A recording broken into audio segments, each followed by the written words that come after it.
Welcome back to No Sticks, No Bricks. Today we are doing some off-roading adventures in the Jeep, and we have a new friend here, Les, and he has got a special off-roading vehicle, probably one you have not seen on the trails. I'm gonna show that to you here in a minute. It's so cool, so stick around. Here we go.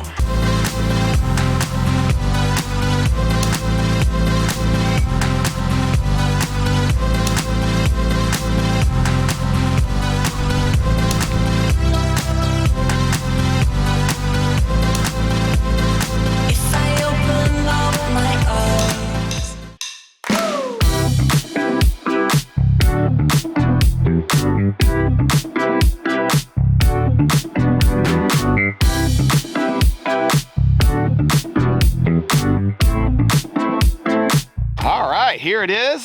So let's tell us about your truck. This thing is really cool. This is a brand new Rivian R1T. It is all electric. 100% electric. 100% electric. Rivian has actually been around for a little over 10 years, but they've been producing trucks for about a year now, a little over a year. Oh, okay. Right now, they've got about 10,000 of these out. Wow. Mine is relatively new. I've had it for a couple weeks now. Taking it off-roading already, huh? We're having fun. It was the whole reason for getting it, being an adventure vehicle is the way they market it and the way that I'm going to use it. So this is not only 100% electric, but it's four-wheel drive. It has a motor on each wheel. Wow. You've got a total of 835 horsepower. Jeez. And the thing is quick. 0 to 60 in 3 seconds. So having a motor on each wheel, that's kind of like having the differential locks on the Jeep. Then it can turn all four tires at the same time. Not only that, but you can change the mapping of the motors according to what you're in. You've got sand mode, you've got a rock crawl mode, you've got an all-purpose off-road mode, you've got a drift mode, you've got a rally mode, and accordingly, if you want to drift, it sends more power to the back to get the tires to go out. If you want to go rock crawling, it lessens the mapping of the accelerator pedal. Notice I didn't say gas pedal. And gives you a little bit more control to manage the torque going over rocks. Well, we're probably going to ask you how much you paid for this here in a little bit, but first, let's see some of the features of this bad boy. Well, first of all, let me show you the engine. All right, the engine.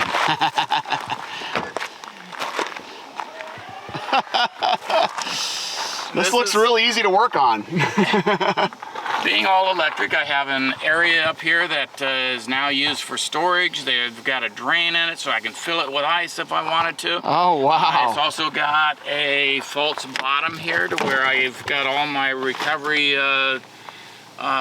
gear in right now.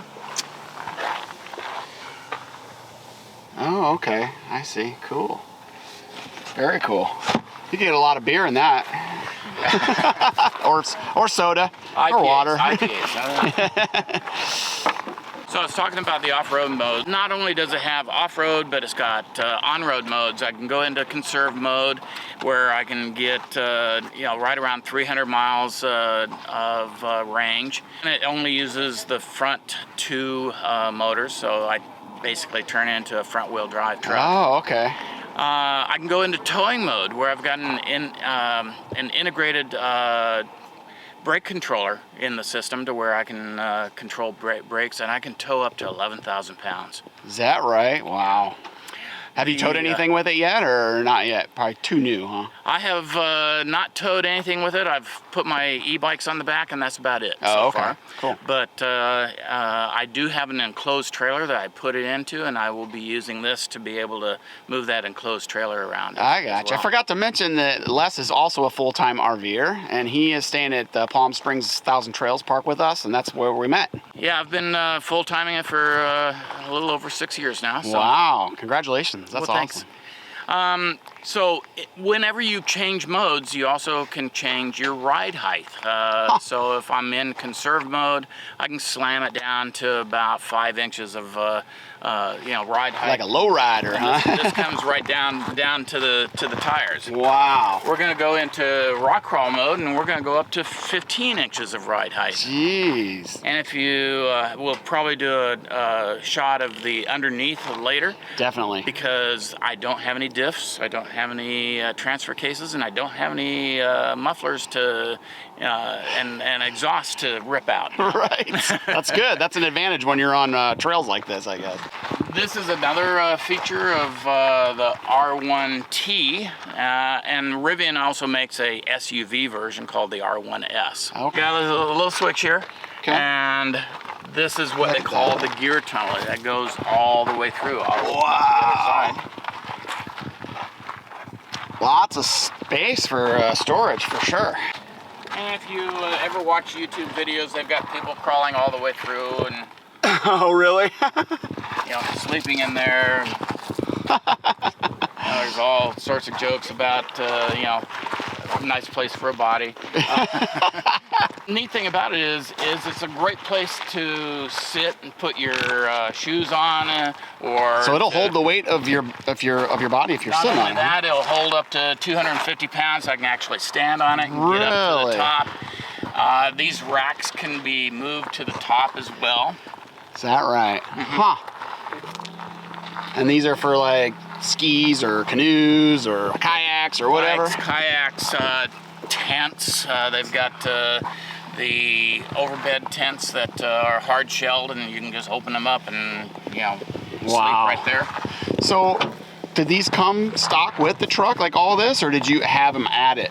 These are an option. Okay. That you can add on. What about the tonneau cover? The tonneau cover is part of this edition. I got the launch edition. It's all electric. Really? Yeah. So one thing about this being a short bed is everybody's saying, well, you can't put anything in it. Well, once I open up the tailgate tonneau cover, you'll notice that this folds flat. Oh. So I'm at 7.5 feet right here. Oh, well, geez, that's bigger than a short bed. So I go and put an 8-foot, sheet of plywood in here, and it's going to be sticking out. Right. Well, that's cool. Look at that.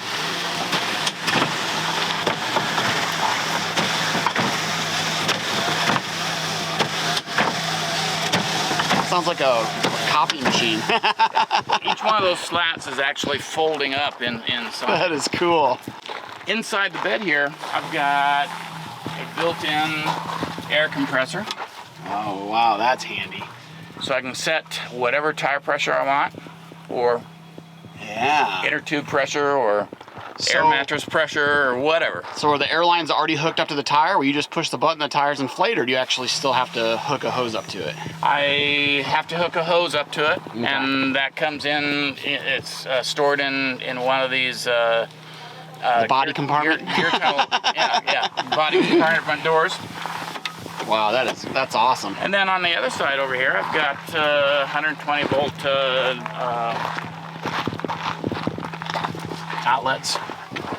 Oh, 2 of them. Nice.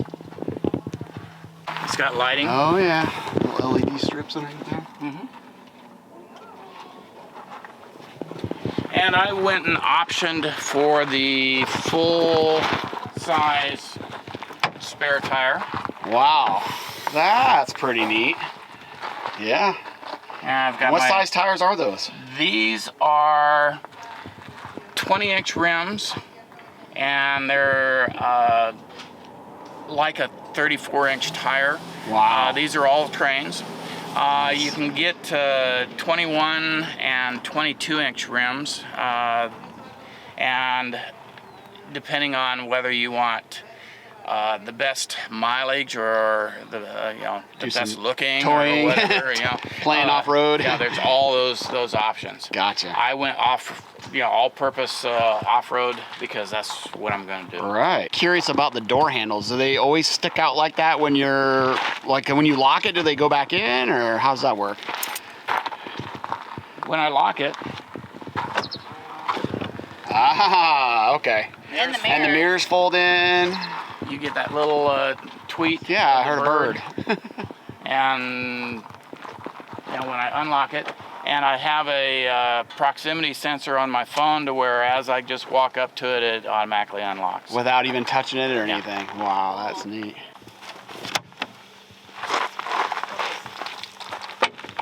So right now I've just got it on the map setting. I've got it on where it will do a satellite view. Wow. I can take it off and It's a just big old have screen. regular map settings. And then on this side I can actually change from efficiency to my next turn on my map to the actual air pressure on my tires. Oh, wow. So on this big display, I've got everything. So right now I've got pet mode on, which you saw earlier. We can turn that off. And I've got all my climate control here. I've got heated steering wheel. I've got heated seats. Nice. I've got air conditioned or ventilated seats. And how does that pet mode work exactly? What you do is when you turn it on, it keeps the climate control on. Ah. And it will put a screen up that says, hey, my pet is comfortable, and the current temperature inside is whatever temperature Right. it is. In addition, I can actually monitor my cabin temperature on the phone app. Oh, that's cool. So if you're like in Walmart or whatever shopping and your dog's out here, then you can kind of keep an eye on it and make sure that nothing bad happens. Right. Oh, that is neat. Not only that, but once I lock it up, I've actually got what they call Gear Guard. It actually monitors any motion around the vehicle, and it will automatically videotape it. Wow. So that shows the. That shows- Oh, okay. That's at your RV. Yeah, it Oh, I shows the see. rear one, and then the front one, and Dang. these are all at the same time frame. So saw motion in one, so it is video recording all of them. So if I'm going through car wash, I put it into car wash mode. That keeps the charge port from opening, the windshield wipers from going. Really? It automatically rolls up the windows. It allows me to put it in neutral, so I can roll through the car wash. If I want to service the wipers, I can put it into wiper service, and it will bring the wipers up for me. Right here I've got show and tell, so I'll put it in show and tell here. Okay. And what that does is it keeps all the displays on. It also turns on all the lights around outside, cool. so everybody can see that. I can go into camping mode right here. Really? And here it will automatically level the truck. I can turn my 120 volt outlets on or off. I can actually set a timer for them. So how many outlets do you have? I've got 4 outlets. 4 outlets that you can just plug regular 110 outlets. I've got 1 in here, I've got 1 in the gear tunnel, and I've got 2 in the bed. I set the charge limit. They recommend always going to 70%. If you're going to make an extended trip, you can go to 85%. Use 100% if you really want to extend your range. Right. And your range is right around 300 miles. On a full battery, 300 miles? On a Okay. full. And how long does it take to charge the battery from, like, say it's, 10%?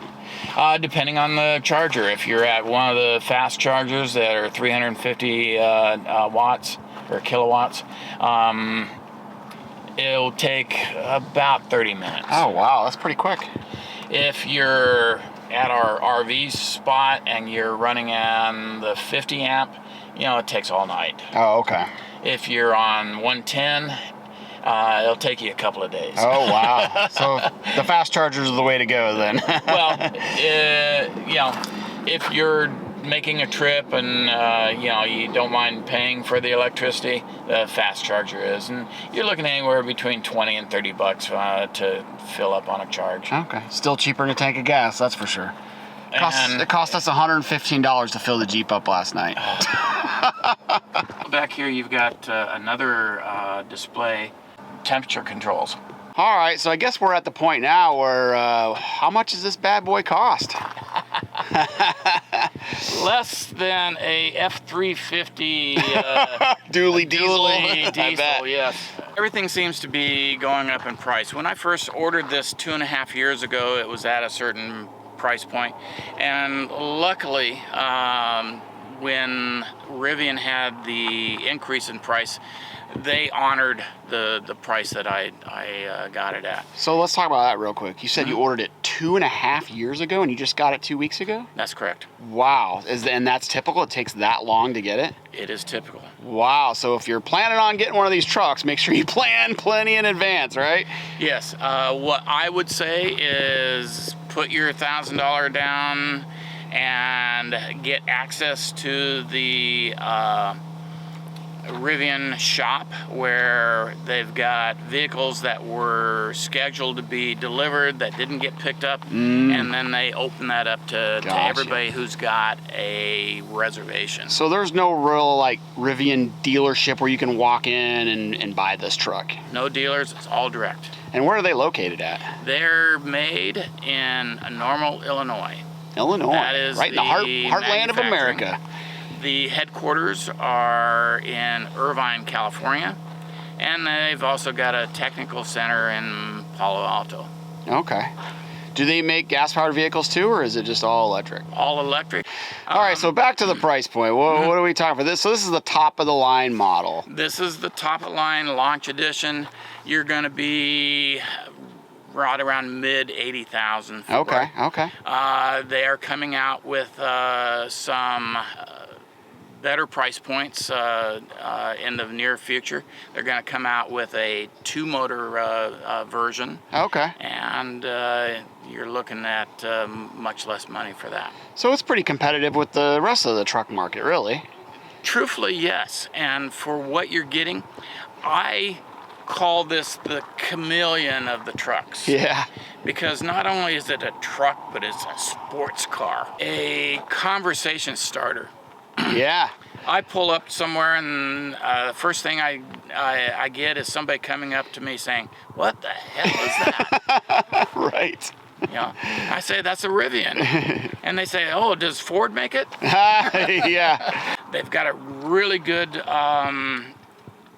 online community.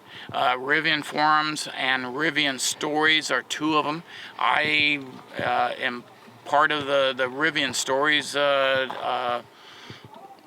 forum, and everybody is so supportive, and they are just really enthusiastic about the possibilities of this vehicle. I bet. I mean, I'm impressed. Just a small amount of time we've spent together looking at this thing, I'm in. So we're about to go to test out the off-roading capabilities of this vehicle. We sure appreciate you sitting down with us and kind of going through your vehicle, and so we can share it to the world. So let's go check out the off-road capabilities of this. Let's do it. All right. Let's go.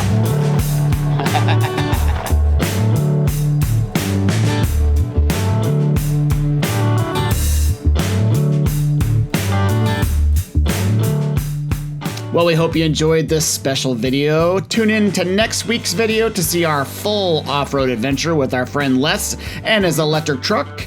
And until next week, guys, safe travels.